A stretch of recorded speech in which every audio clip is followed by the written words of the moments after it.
Good morning, good afternoon, good evening, whoever you are, wherever you are, whenever it is for you. For me, it is just past midnight on Friday, December the 6th, 2024, which makes this the news for Thursday, December the 5th, day 1016 of Vladimir Putin's war of aggression against the people of Ukraine. How do you do? I'm Peter Alexievich, and this is the Live at 5 from Kyiv, coming to you from this major European capital that is under siege and currently under an air alarm. I see the peeps are coming in. Anthony, Vanetta, Cheyenne, how you doing? Robert Chapman, hello. Hey, Mel. Hey, buddy. Hey, Bjorn. There's Bjorn. Are you Bjorn again? It's Bjorn again. Hallelujah. Thank you, Jesus. Hey, Darlene. Hey, Lars. Oh, Fitz is here. I was hoping you'd be busy in Pittsburgh. Hey, Renee. Hey, Bernard. I'm back. Huh. Oh, how's everybody doing tonight? Hello, Sweden. Hey, Lava Mind. How you doing, pal? Big D. It's a haul, isn't it, Fitz? It is a haul, pal. Hey, Colin. Essex is in the house. Very, very, very fancy. So, guys, let me start out here, if I can, with just a personal note to everybody. Thank you, everybody. The channel just hit 25,000 followers. And so that's really great. If you are in this live and you are not yet a follower, please follow. But we just hit 25,000 followers. And, I'm very grateful. It took a lot. We're on here 16 months. It's about 16 months. And so it's going all right. And I can't thank everybody enough who makes it possible. Particularly, I want to thank that physics-defying wizard from my homeland, Hacky Sack Trav. I don't know if he's here. I didn't see him come in yet. But, without Travis, I would not be on TikTok. None of this would be going on. None of us would be here. And so a big thanks to Travis. Hacky Sack Trav is my TikTok mentor who got me on the Tickety Talk. And I wouldn't say that he exactly breaks the laws of gravity, but I'll tell you, he bends the shit out of them. Shh, Big Hawk, you got an auto tapper too? Oh, man. There's so many ways to make money, and I'm no good at any of them. All right, kids. Hey, Misha. Dude, you really missed out on Thanksgiving. I don't know where you were. First, you asked for an invitation, then you don't show up. The fucking Belarusians, right? Am I right? It's the Belarusians. Anyway, couple of things. It is Thursday, December the 5th, 2024. And I got to tell you, the very first thing that's on my mind, and it's not in stone yet, but we know that it's coming. The Russians, very likely today, I would put American money, right? Not Rivna, but real American money, on the fact that tomorrow we're going to see the numbers and we're going to know that today was the day that the Russians very likely hit 750,000 men lost KIA or WIA on the battlefield in Ukraine. Now, as awful as that nightmare slaughter is, all brought about, all wrought by the evil greed of one old man sitting in the Kremlin and a country of 140 million people who follow him like fucking lemmings, just like the orange turd cult in the United States. Just follow him mindlessly as he lies to them over and over and over again. And there were some great Russian lies today, boy. Some great Russian lies. We'll get to them in a minute. As bad as that slaughter of the Russians is, even at a casualty rate of 1 to 8, that's still way too many fucking Ukrainians that have suffered at the hands of these barbarians and the evil that they wreck in the world. It's a sin. And it is so disappointing to me to watch my own government subverted by the Kremlin. Make no mistake, the election of Donald Trump is Vladimir Putin's greatest success. Getting him back in there. Feeding shit to Americans who are stupid enough to eat it up. And turn their backs on the ideals that make us what we are supposed to be. It's obscene. And it is frustrating as all fuck to be sitting on the sidelines, unable to change the minds of these sycophants who worship a 2-bit cheap snake oil salesman fraud. It's making me crazy. Anyway, today on the overnight, December 5th, the Russian Federation sent 44 attack drones at the territory of Ukraine and 2 Iskander missiles. The Iskander missiles got through and did quite a bit of damage to the energy infrastructure of Ukraine, as well as to some residential complexes. Of the 44 drones, 30 were shot down, 12 were lost due to electronic warfare, and 1 was returned to sender. That's a 97.7% interception rate. Hey, Joe, what do you know? Hey, Bobby. Now,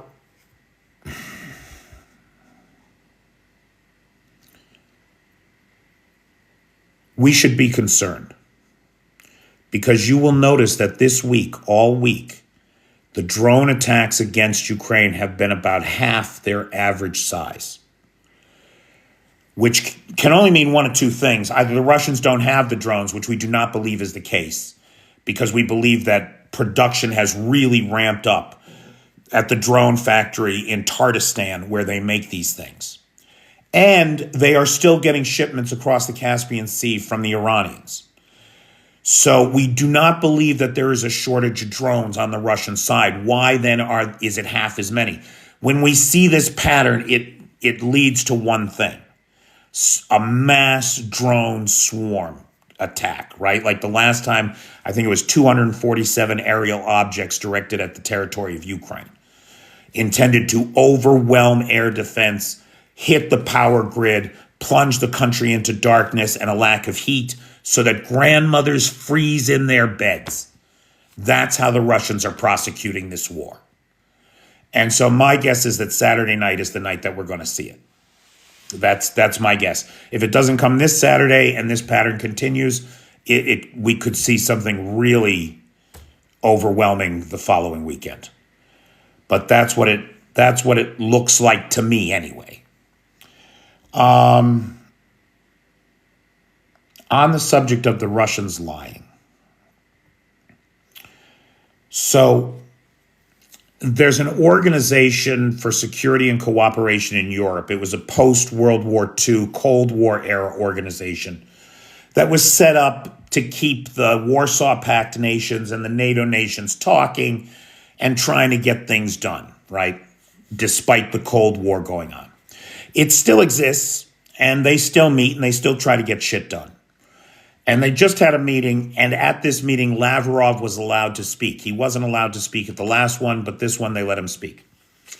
When he spoke, not as many people left the room as you would hope, right? And those that did later were disappointed because they missed out on the funniest thing that anybody could possibly say. Do you guys remember when Lavrov was in India at the G20 summit? And he gets up on stage and he says to all the representatives of the G20, Russia has been unfairly attacked by Ukraine. Ukraine has invaded Russia and Russia must defend itself. And the place broke up in hysterics, right? because it's such a ludicrous thing to say, so divorced from reality. Well, he was at it again today at the OSCE meeting. He gets up on stage, every reasonable person in the room leaves, and then he says the words, "The United States started this war when they attacked Russia using Ukraine."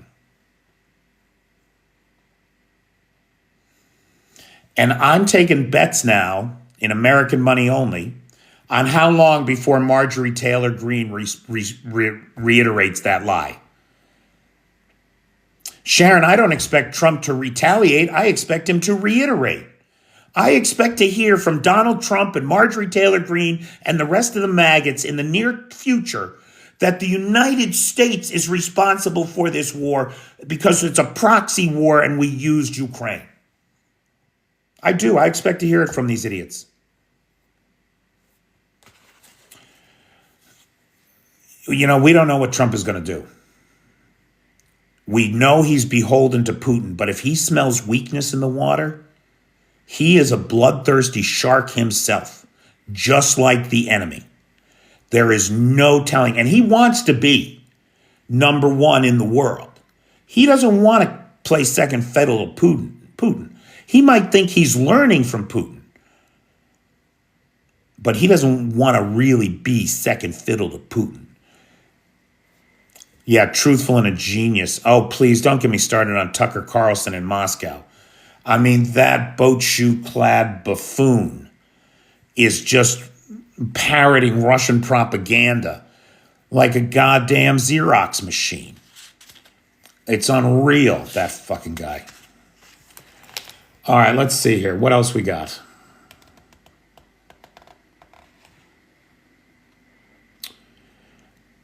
Oh, this made me crazy today. So the Ukrainian envoy to the UN is giving testimony about the mass unaliving of children in Ukraine at the hands of the Russians, to the tune of 16 children a week in this country that we're sure of. One hates to think of what was done to those children that have been stolen from this country. It's a nightmare. And that number is in the tens of thousands. And so the Ukrainian envoy is at the UN today talking about these war crimes against children and how in an Iskander missile attack in Lviv, a woman by the name of Yevgenia Basilevyov. Basilevich. I apologize. I'm so sorry. She and her 3 daughters were unalived in one such attack. As the Ukrainian envoy is telling this story, the Russian envoy smirks and giggles. It's obscene.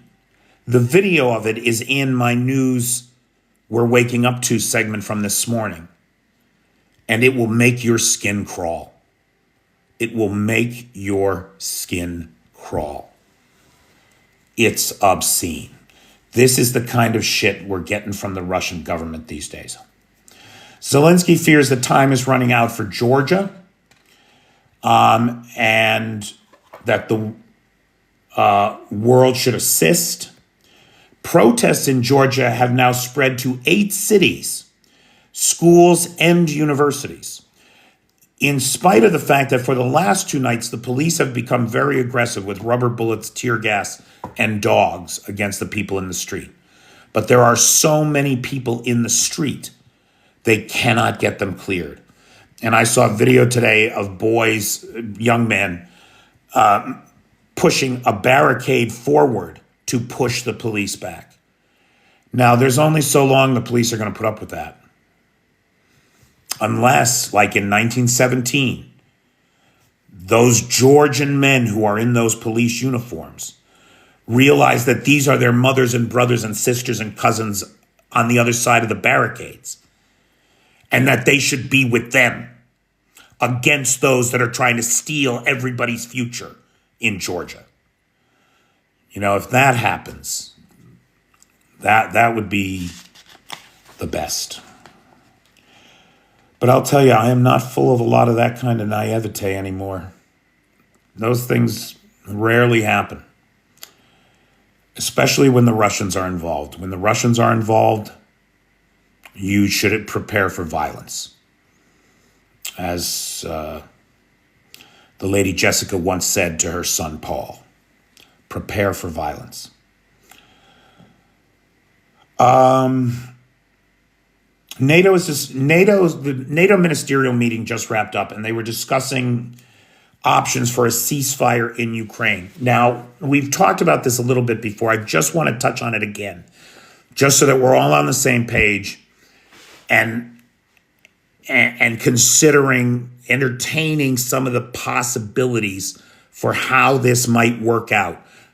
This is certainly not a prediction. It's just what we know right now.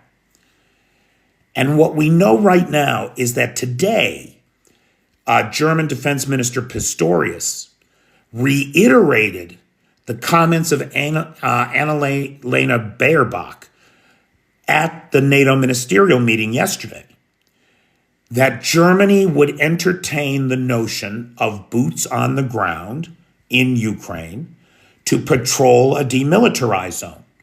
Now, remember 2 weeks ago, Le Monde reported that the French and the British were having the same discussion, though both governments later denied it. If it's true that Germany, the UK, and France, or one or all of them, are willing to say publicly that they would police a demilitarized zone, then if the occupied territories were, for the purposes of a ceasefire, were said to be that demilitarized zone, would Putin accept NATO troops in there? I don't think so. I think it's a non-starter for Putin. And I think because the Germans, the French, and the British would agree with me that it's a non-starter for Putin, they're willing to say it publicly. Because then it becomes Putin who wouldn't go along with the Trump plan. And if Putin overplays, Putin may think he's got a handle on Trump, but I think if he overplays his hand with him, if Trump thinks he's trying to make a sucker of him, he could arm Ukraine to the teeth. In my opinion, all the evil that Donald Trump is likely to do to my fellow Americans,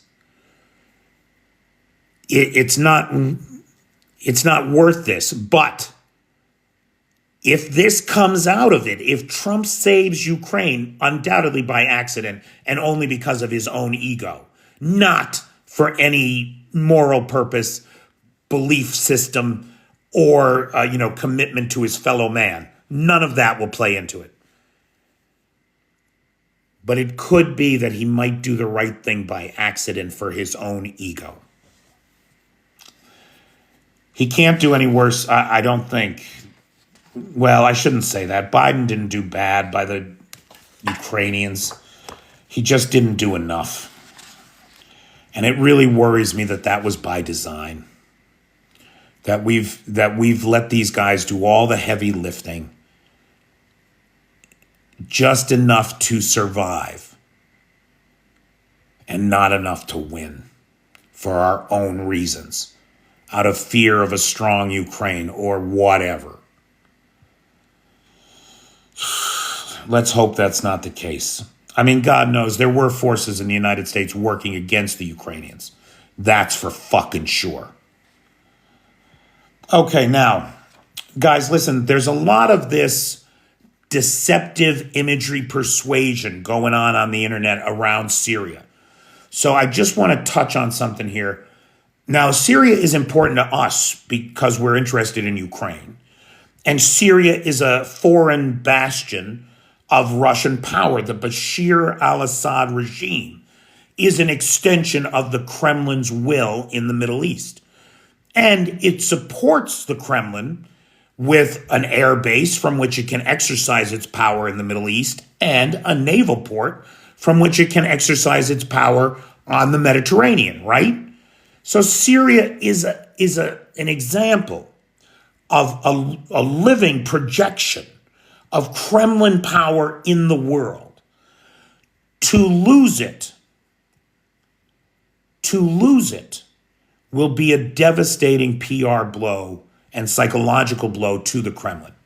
Now, I'm not suggesting that Bashar al-Assad is done or that his regime is about to fall. We're a long way from that, I think. It is worth pointing out that Assad did return to Damascus. He's back in country. It is worth pointing out, too, that the Islamist rebels have advanced and taken the city of Hama.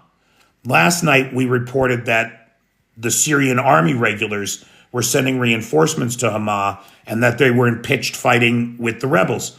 The rebels have bounced them, apparently. And now the next combat engagement is likely to be in a place called Homs. So they are moving south. The rebels continue to move south at quite a pace.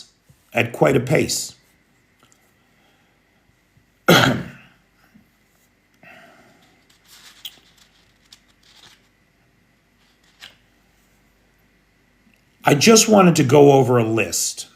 And this was the point that I wanted to make. There's a lot of disinformation out there. And one of the functions of this channel is to disambiguate disinformation, right? When we look at a lot of the pictures and videos of captured equipment, they're turning out not to be videos and pictures of captured equipment. So it is true, to the best of our knowledge, that the Syrian rebels, these Islamists, HTS, and their affiliated groups, have secured quite a bit of Russian equipment, maybe a couple dozen tanks and trucks, some armored vehicles, that kind of thing. And then on the high end, what do we know that they've got their hands on? We know that they got one Pantsir S-1 self-propelled anti-aircraft missile and gun system. That's a good thing to have.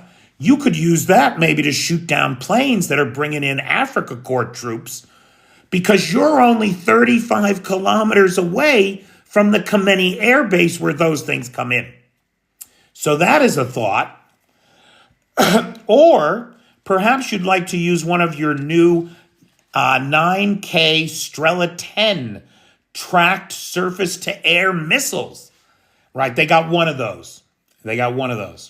Several Shilka self-propelled anti-aircraft guns. Again, you know Africa Corps is coming in. You know the transports are likely to fly into Khamenei Air Base. You are only 35 kilometers from it, and some of these guns have a range of 35 kilometers. I'd be looking at every transport plane flying into Khamenei. Several Strela 2 man pads. Maybe you could send some guys on the ground, right? A little reconnaissance in force action there. In addition to all of those anti-aircraft weapons, which, remember, Russia's projection of its power in Syria is air power. They use those jets to level whole towns in the same way we're seeing them do in Ukraine. Same way. Now, interestingly, they can't use them themselves, but it does appear that the Islamists have captured and will prevent the Russians from using 8 L-39 Albatross attack aircraft, 3 MiG-23s. So some of the jets that Russia depends on to bomb the shit out of the Syrian civilians are being denied to them by the rebels. That appears to be the case. Now, that is not my favorite thing that they got their hands on. My favorite thing that they got their hands on is a podlet radar system. It's about a $5 million radar system, we guess. It's a Russian-made radar, but this is my favorite thing about it. The Russian mill bloggers are crying over this. They are very upset. Let me quote for you our boy Vonini, who said, the Podlet is one of Russia's primary tools for detecting fast, low-flying targets like Storm Shadows and Neptune missiles. Its possible transfer to Ukraine or Western countries for examination poses serious long-term consequences to Russian security. Now, it seems to me, right now, PT mentioned, and because I didn't think of it myself, PT mentioned, well, this means we can take a look at this thing and see what kind of Western components are in it and maybe target those companies for additional sanctions, right? Or find out how these components are getting over there. It's a good point, excellent point. More importantly, the access to the device gives Western technologists the opportunity to develop countermeasures, ways to suppress it, ways to fool it, ways to spoof it, ways to trick it, right? That's hold that thought, Big Steve, about Romania's election. We'll come to that in just a second. I have it on the list. Okay, so the mill bloggers are crying about the loss of this Podlet system. What is it? Or rather, we could say that this tactical blow to Russia's Russia's puppet Assad in Syria represents a potential windfall for the West in designing countermeasures to Russian radar technology. The radar is used in combination with a surface-to-air missile system like an S-300 or S-400 to detect, track, and provide acquisition data for targeting solutions on as many as reportedly 200 simultaneous targets, all within 10 to 300 kilometers. That's a range of about 190 miles. And up to 10 kilometers high, or 33,000 feet, the cruising altitude of most commercial jets. This loss represents not just a tactical operational loss to the Russians in Syria, but potentially a technology loss to the Russian Federation and war machine that could help to counter Russian radars in the future all over the world. Because the Russians are getting into it with everybody all over the world. It's not just Syria. It's not just Mali. It's not just Libya. It's not just Chad. It's not just Sudan. And the list goes on. And at the heart of it all are the courts of chaos in the Kremlin. These gremlins who want to subvert the world order, make the world poor like their people so that they can keep everything for themselves. It's insanity. It's absolute insanity. These people do not understand that the richer that everybody is, the richer everybody is, and that that's a good thing. I don't get it. Gazprom, Russia's state-owned gas business, natural gas business, and its affiliated bank, Gazprom Bank. A couple things about them that are very telling regarding the economics of Russia right now. Right now, Gazprom Bank has a market cap of $30 billion. That is down from a high of $110 billion. It has lost over 70% of its value. I'm sorry, this is Gazprom, the gas company. The stock has hit an all-time low of $1.13. $1.13. Last year, in the third quarter, Gazprom reported a $4 billion profit. However, In December, when they closed the books for 2023, they reported a $7 billion loss for the year. So between September and December, $11 billion disappeared. And the company posted its first losses in 25 years. This year, in the third quarter, Gazprom announced a $3 billion loss. They're already losing money. And the Russians have a habit of lying about how bad things are until the last quarter, right? Until you can't lie about it anymore and you have to put it on the books. And so they write off all this bad debt in December. Gazprom is in trouble. A $7 billion loss for 2023, and now a posted $3 billion loss in the same quarter that last year they claimed a $4 billion profit. Things are not looking good for Gazprom.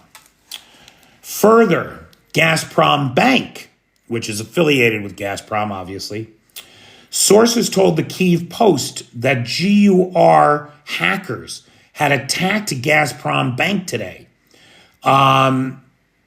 disrupting online cash transfers, locking banking cards, and paralyzing public transportation across Russia. And so what we see, this highlights cyber warfare as a new component of the globalized conflict. Mark Galeotti, who's a Russia expert and a military expert, recently said that this is not World War III, but rather it is the first global war in a globalized world, the first of its kind. And I think that that's true. And by God, I'd rather,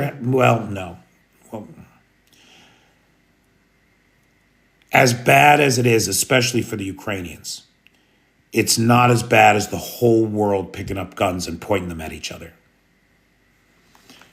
But in some ways, it's worse because the psychology, the lies that you are told by people who are reasonable and educated, and then they come out with, they have diarrhea of the mouth with some fucking conspiracy theory nonsense that's not reflective of the world. And you think to yourself, my God, did we go to the same college? Do we not have the same set of skills for discovering the truth? Is that not what a Jesuit education is supposed to get you? It's baffling to me. It's baffling to me. Okay. Romania. On the subject of Romania, yes. Russia was very definitely interfering in Romania. TikTok, as a matter of fact, closed down a network of 25,000 Romanian Russian bots, all of whom had been used to influence the first round of elections. Now, the first round was a shocker because this far-right extremist that really only had a campaign on TikTok where there were 25,000 Russian bots supporting him, spreading his lies, spreading his misinformation, spreading his bullshit, right? He took first place. If I'm not mistaken, 23% of the vote. Holy shit. Good thing they got a runoff in that country, huh? So the second round is coming up on Sunday. And the world is watching to see, will Romania go the way of the United States? Will the Romanians serve as useful idiots to the Kremlin as the Americans did when they elected a fascist felon rather than a competent woman? Because the exact same choice is in front of the Romanians. There is a competent woman who took second place in the first round, and a fascist felon. Same choice as America. Will Romania have the strength to make the right choice and elect this woman? We shall see. It's a domino to watch. It's a domino to watch. And we will be watching as the election takes place on Sunday. Okay, on the front lines, in the Kursk direction, the Ukrainian forces are advancing. Small gains. They took a small village east of Sudza, but the Ukrainians are advancing in Kursk. In the Kursk salient, they're holding the line on the western edge, but they are advancing on the east. In Kupiansk, Russian offenses have been repelled. The Russians have been pushed back over the Oskil River and are back on the left bank. East of Pokrovsk, the Ukrainian armed forces are repelling as many as a dozen offensive attacks by the Russians a day, including some armor and light armored vehicles. Blinken has confirmed that $50 billion loan to Ukraine will be funded by Russian frozen assets.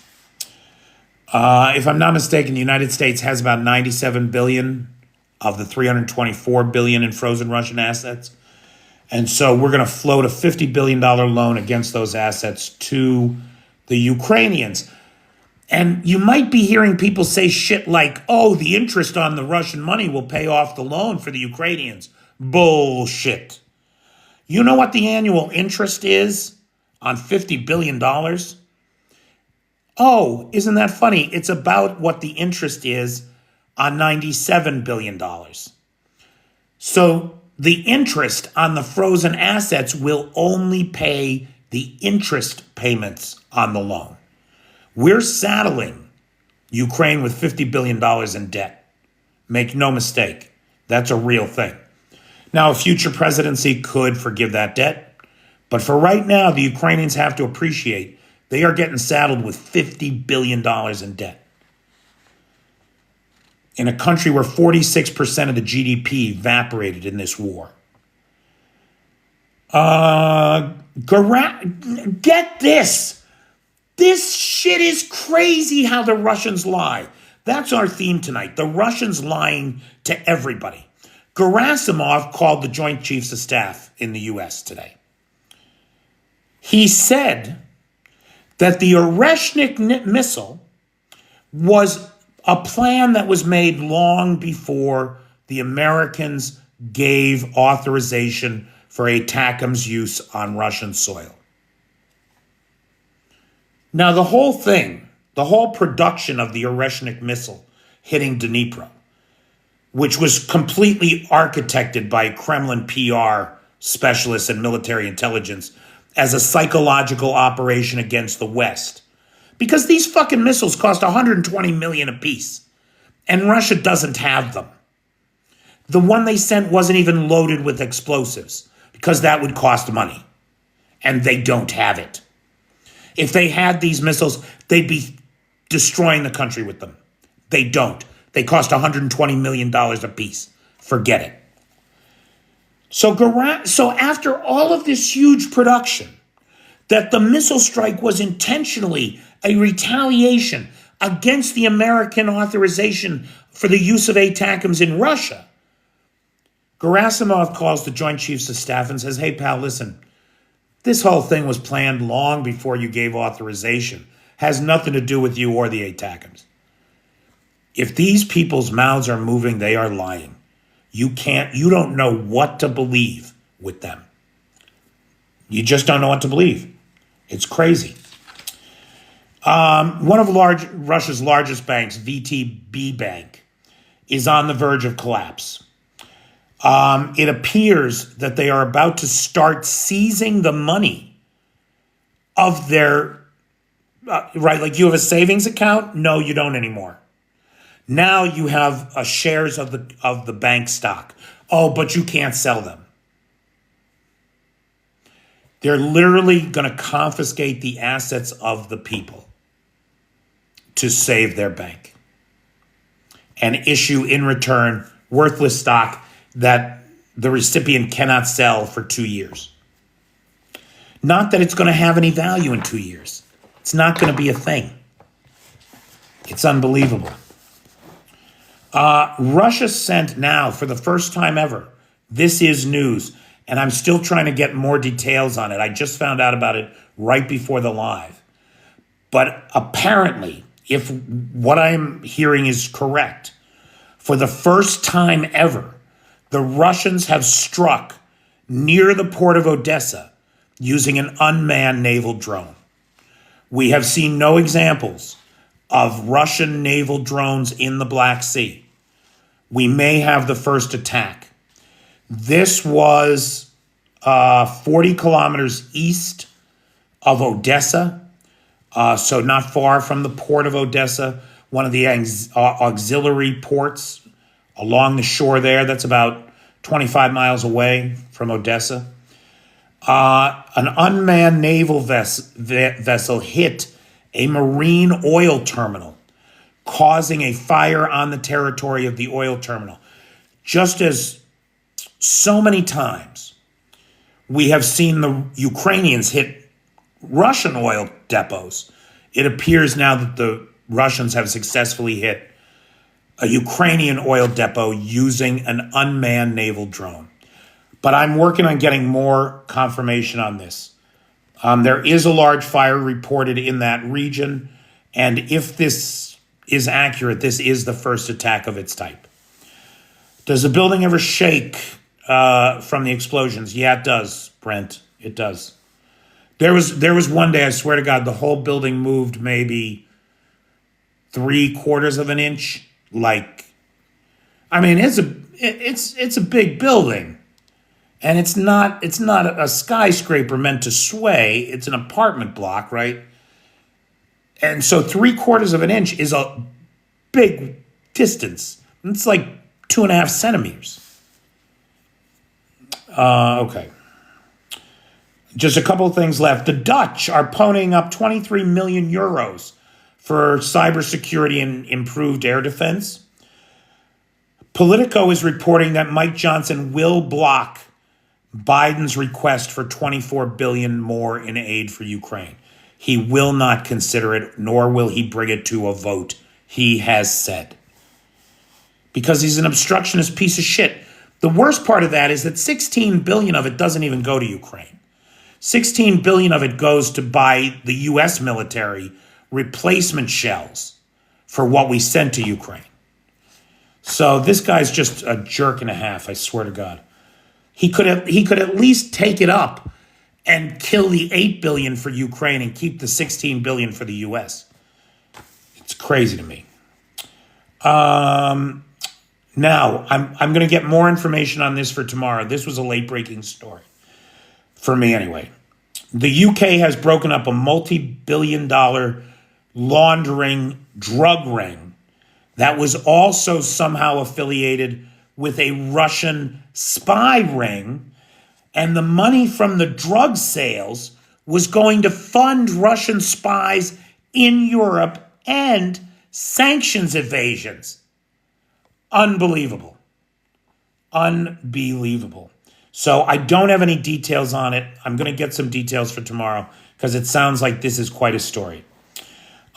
Czech foreign minister said that of the 500 suspicious attacks in Europe last year, at least 100 of them with certainty with near certainty can be attributed directly to Russian hybrid warfare attacks.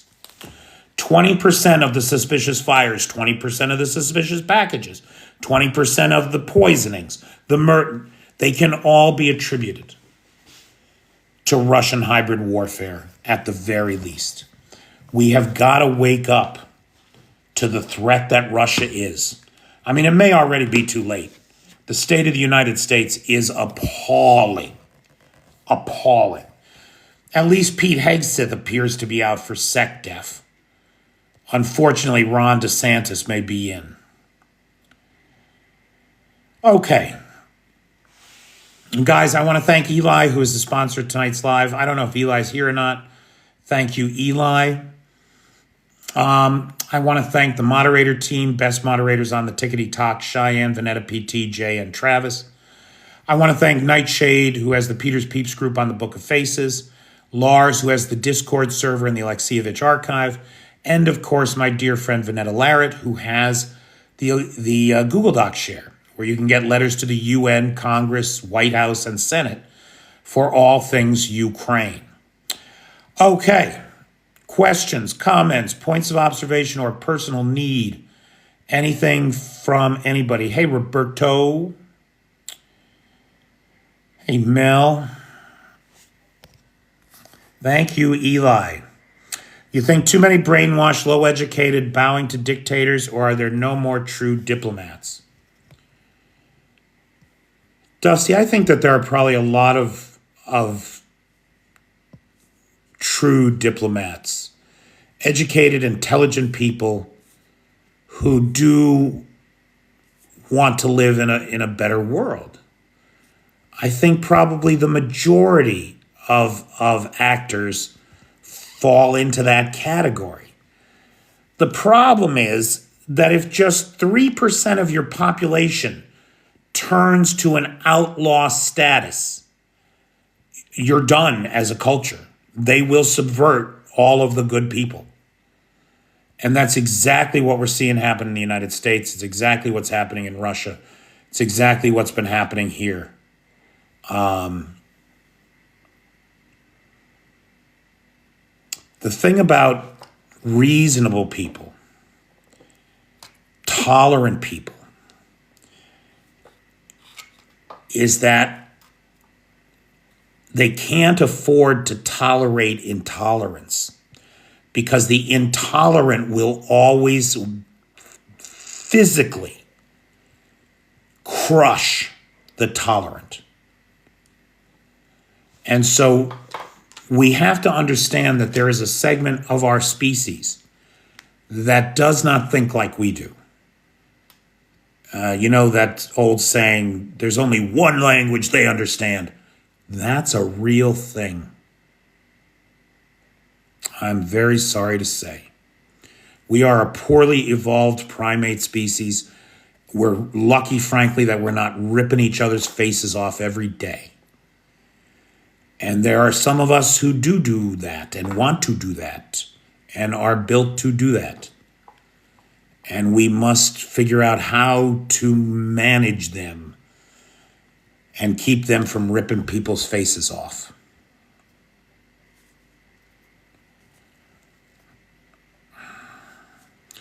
Will the political problems in France with Macron affect their support for Ukraine? They certainly could.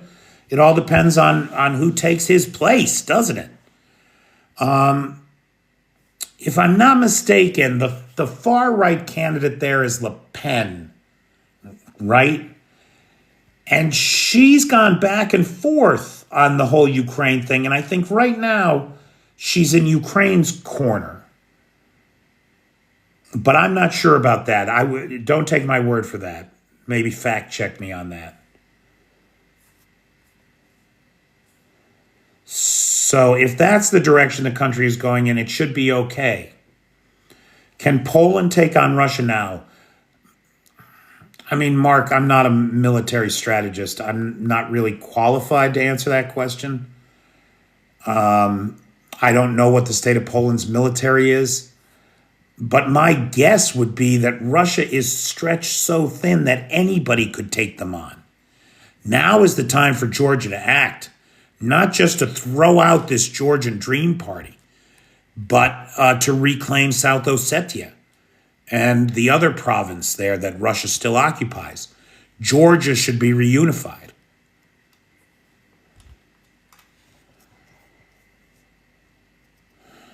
Le Pen may be in jail very soon. Oh, I didn't know about that. Oh, the fucking French. What happened? Did she fail to have a menage a trois on a Sunday? It's a big scandal. She didn't what? Roberto, I sure hope that's not true, that Europe may need to deal with Russia without us. It would be the forfeiture of our leadership position in the world. The bright light of America as a bastion of freedom, of hope, of democracy will be dimmed under the bushel. Poland has beefed up their military, and the Ukrainians are stretched so thin. They could probably take them over by offering the North Koreans some pierogi and the Russians some halupki and a little vodka, and let's all sit down and sing some Soviet songs. It might just work right now. UK is in Ukraine's corner. Why does Chechnya not rise up now? Well, they unalived everybody there, Mark, that did uprise against them, right? The betrayer Akhmat. The betrayer Akhmat Kadyrov, who betrayed the Chechen people to the Russians. Now, dig it. There's a bunch, maybe a couple thousand Chechens who are in Ukraine, fighting in Ukraine for the Ukrainians. When this war is over and they can go home, I bet you they'll have a mission. But in these places where the police will shoot you in the street and nobody will do anything about it, it's very hard to rise up. Very, very hard.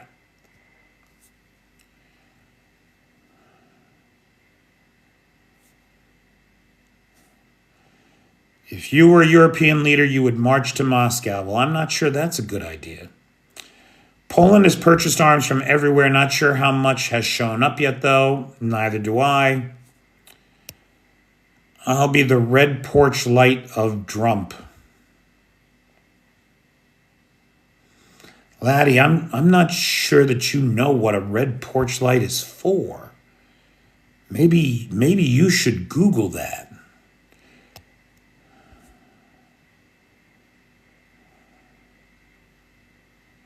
French prosecutors are requesting that Marine Le Pen be banned from running for public office. Interesting.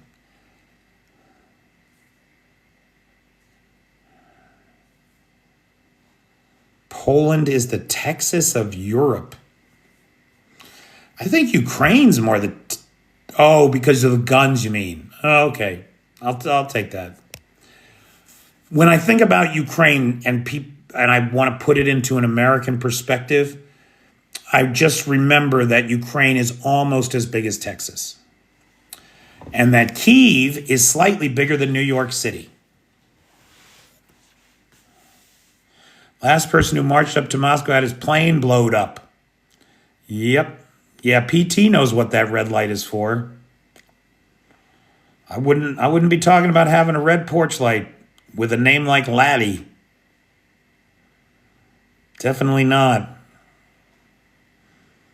Maybe listen to Roxanne. Ever see Beverly Hills Cop? No, 48 Hours. Oh, look at Cheyenne put Roxanne there. Awesome sauce. Nice. Roxanne. Bobby, we don't need any expert opinions on this. Hey, Jedi. Okay, how are we doing on time? Let's see. It is 5 to the top of the hour. How's everybody doing? Questions, comments, points of observation, anything from anybody? What's your view on the Syrian rebels after they kicked the Russians out? So there's a guy, what's his name? General Rupert.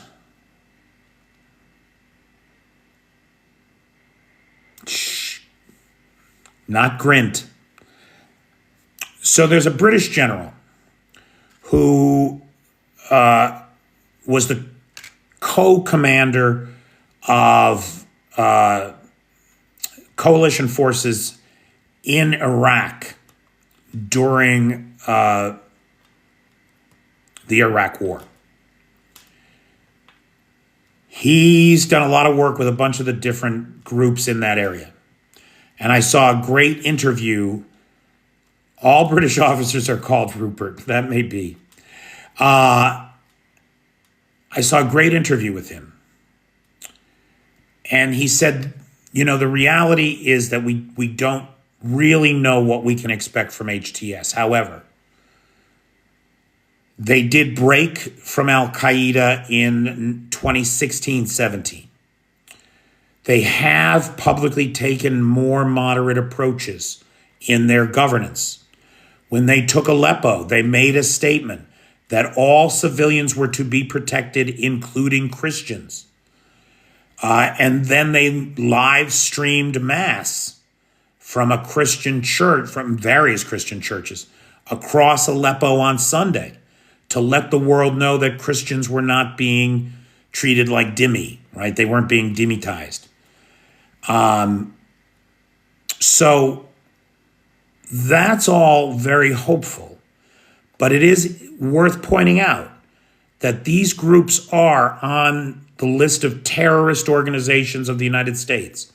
They are Islamist jihadists. However, HTS has specifically positioned itself not as a global jihadist movement, but as a nationalist one, as one that is interested in Syria for the Syrians, if you will, and is interested in the Syrian people as an Islamic people.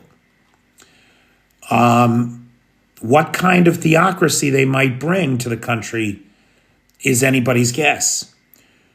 Could the secular groups led by the Kurds in the East help temper a government toward a more secular evolution? We don't know, because the Kurds to date are silent during this thing. I'm surprised that the Kurds haven't started pushing toward Damascus from the other side. This could well be their chance. Then again, they may want to wait and see what Turkey does, because Turkey might not appreciate that. And this whole thing does seem to be happening with the implicit go ahead of the Turks, because the Turks are so strongly embedded with these rebels and support these rebels. It couldn't possibly be happening without at least the implicit go ahead of the Turks, is what the analysts are saying. Putin needs North Korean and African troops to sacrifice their lives for his pocketbook. Yes, Theo. Well, he doesn't need it, but he certainly wants it. He's demanding it. Like an Old Testament God. He wants his pound of flesh. He wants his sacrifice. He wants the blood of his people to flow so that he knows he's alive.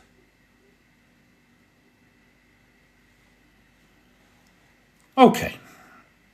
Guys, it's about 1 a.m. here, so it's about time for me to close it up.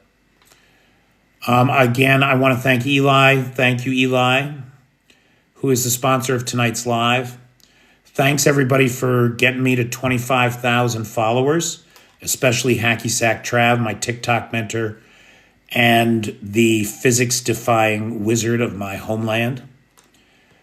Give him a follow if you haven't followed him yet. Big thanks to and give me a follow if you haven't followed me yet. Let's not take 8 months to get to 30,000, huh, kids? Give me a follow. Big thanks to the moderator team, best moderator team on the Tickety Talk, Cheyenne, Vanetta, PTJ, and Travis.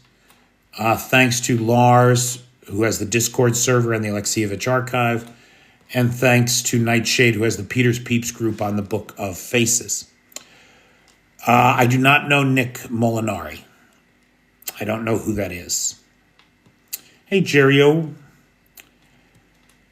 Do I look tired, Roberto? I feel tired. I was coughing a little bit, too. It's gotten quite cold here. So, look, guys, this channel would not exist without the efforts of numerous people. And I'm very grateful to all of you, especially the Patreon folks. I could not, I was self-funded here in Ukraine for about the first year I was here. And then after that, the only reason I've been able to stay is because of the Patreon folks. I could use some more Patreon supporters, long-term supporters, that's for sure.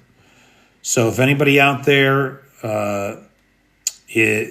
if you find these videos and these discussions interesting and educational, and you would like to make sure that it keeps coming, please consider joining the Patreon and supporting my work there. Thank you. All righty, kids. Make it a great day. I'll talk to you soon.